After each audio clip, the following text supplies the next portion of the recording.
आपने अभी तक मवेशी मंडी का रुख किया है या नहीं किया? जी नहीं, मैंने अभी तक मवेशी मंडी का रुख नहीं किया। इनफैक्ट मैं कराची मेरे ख्याल में कुछ 2009 से 2007 से आ रहा हूँ कराची, और मैं आज तक मंडी सिर्फ एक दफ़ा गया हूँ, सुपर हाईवे वाली, एक दफ़ा, ओनली वंस। अच्छा, आपने एक दफ़ा, खैर मेरा तो इत्तेफाक हुआ क्योंकि मैंने वहाँ पे काफ़ी ज़रा शोज़ भी किए, तो मंडी में तो मैंने हर किस्म के बड़े मज़े किस्म के जो आए होते हैं ना, जानवर आए होते हैं, ज़बरदस्त किस्म के नाम होते हैं। मेरी मुन्नी से भी मुलाकात हुई, मेरी शाहरुख खान से भी मुलाकात हुई, मवेशी मंडी में। ये मैं आपको बैल के नाम बता रही हूँ, ये हमारे साथ मौजूद थे। लेकिन देखिए, होता ये कि जब मवेशी मंडी जाते हैं तो उसके बाद वहाँ से जब हमारे जानवर जब खरीद रहे होते हैं तो मोस्टली लोगों की कोशिश ये होती है कि यकीनन कोई ऐसा जानवर हम ज़रूर ख़रीद के लेकर आएँ जो कि हम बाद में फ्लॉन्ट कर सके, जिसको हम शो ऑफ कर सके और लोगों को बताएं कि हमने महंगा से महंगा जानवर हमने ख़रीदा है। कुर्बानी एक ऐसा फरीज़ा है जो बारगाह रब्बुल इज़्ज़त में इंतहाई मकबूल है, क्योंकि कुर्बानी के ज़रिए अल्लाह पाक के हुजूर बंदा अपनी जानो माल का नजराना पेश करके अपने जज्बा उबूदियत का इजहार करता है। और इस्लाम के निज़ाम इबादत में हर लहजा कुर्बानी का जज्बा पाया जाता है।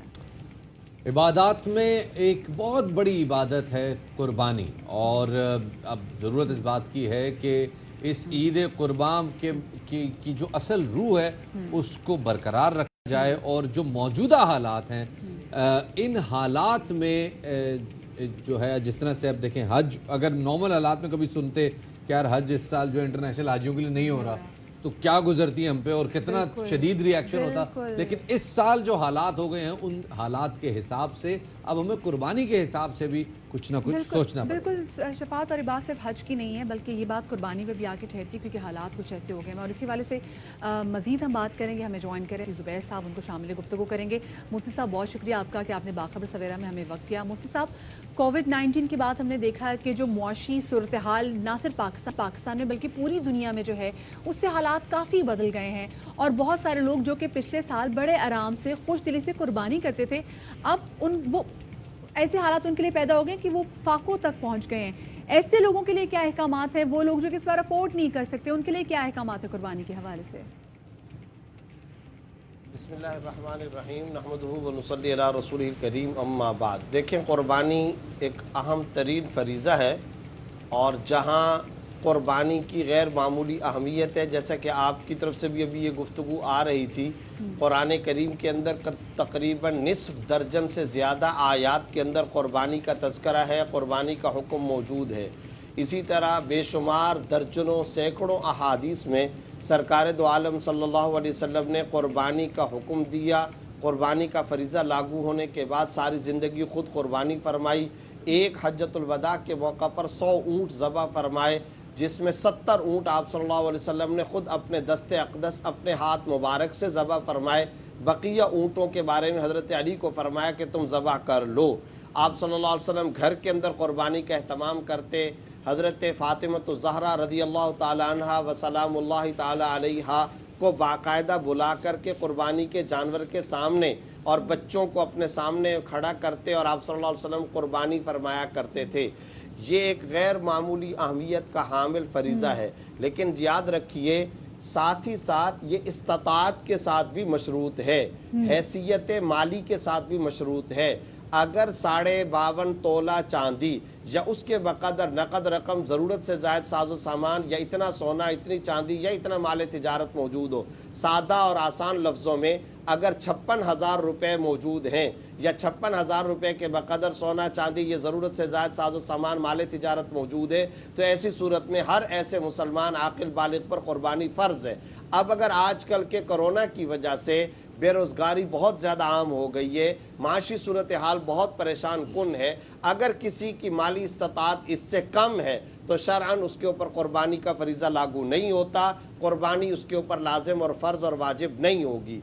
अलबत्ता मैं ये ज़रूर साथ साथ मशवरा और एडवाइस के तौर पर देना चाहता हूँ कि पहले जो लोग ज़्यादा महंगे जानवर ख़रीदा करते थे, या बकरा ज़बा किया करते थे, भेड़ या दुम्बा या बकरी ज़बा किया करते थे, इस साल अगर वो इज्तिमाई कुर्बानी में हिस्सा ले लें तो आपको मालूम है कि इज्तिमाई कुर्बानी में तो 9,000, 10, 11, 12, 13,000 रुपये में भी कुर्बानी हो जाती है। तो इस तरह भी वो अपनी कुर्बानी का फरीज़ा अंजाम दे सकते हैं।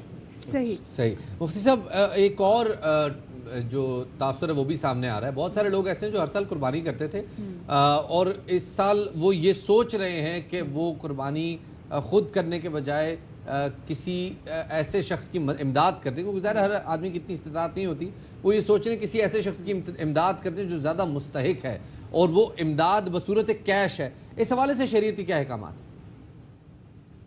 دیکھیں بات یہ ہے کہ قربانی ایک فریضہ ہے نا، جب یہ ایک فریضہ ہے تو وہ فریضہ اسی طریقے سے ادا ہوگا جس طریقے سے اللہ اور اس کے رسول صلی اللہ علیہ وسلم نے حکم دیا ہے۔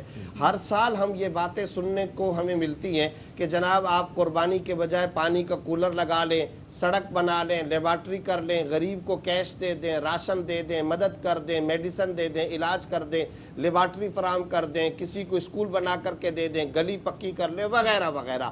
یاد رکھیں کہ یہ سارے رفاہی امور ہیں، سماجی امور ہیں، ان کا بہت بڑا اجر و ثواب ہے، یقیناً یہ سارے کے سارے فلاحی امور مجھے اور آپ کو کرنے چاہیے۔ لیکن یاد رکھیں کوئی شخص کٹ لگائے عبادات کو، فریضوں کے اندر کٹوتی کرے اور پھر کہے کہ میں اس طرح سے رفاہی فلاحی امور اپنے دماغ سے انجام دوں گا، یہ اللہ کے ہاں قبول نہیں۔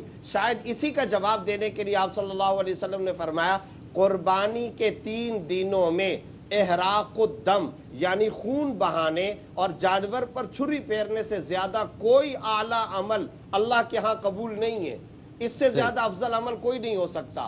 اور یاد رکھیے قربانی ایک فریضہ ہے، عبادت ہے، تو جو معبود حقیقی ہے اللہ بندوں کو بندوں سے زیادہ جانتا ہے، مجھ سے اور آپ سے زیادہ ہمارا خالق ہمیں جانتا ہے۔ تو اب یاد رکھیں کہ قربانی کا فریضہ اس طریقے سے ادا نہیں ہو سکتا کہ آپ کسی کو دوائیاں، میڈیسن یا راشن فراہم کر دیں، بلکہ آپ کو جانور ذبح کرنا ہوگا، بلکہ آپ کو جانور اس ہی کے ذبح اندر بھی غیر جو بیچارے مستحقین افراد ہیں ان کی بہت بڑی مدد ہوتی ہے۔ اگر ہم معاشی نقطہ نظر سے بھی غور و فکر کریں تو آپ کو پتہ ہونا چاہیے ایک پوری انڈسٹری ہے، رسی بیچنے والے کا روزگار، جانور لے کر آنے والے کا روزگار، منڈی والے کا روزگار، دیہاتیوں کا روزگار، اور ہزاروں نہیں کروڑوں افراد ایسے پاکستان کے اندر بھی موجود ہیں اور دوسری دنیا کے اندر بھی موجود ہیں۔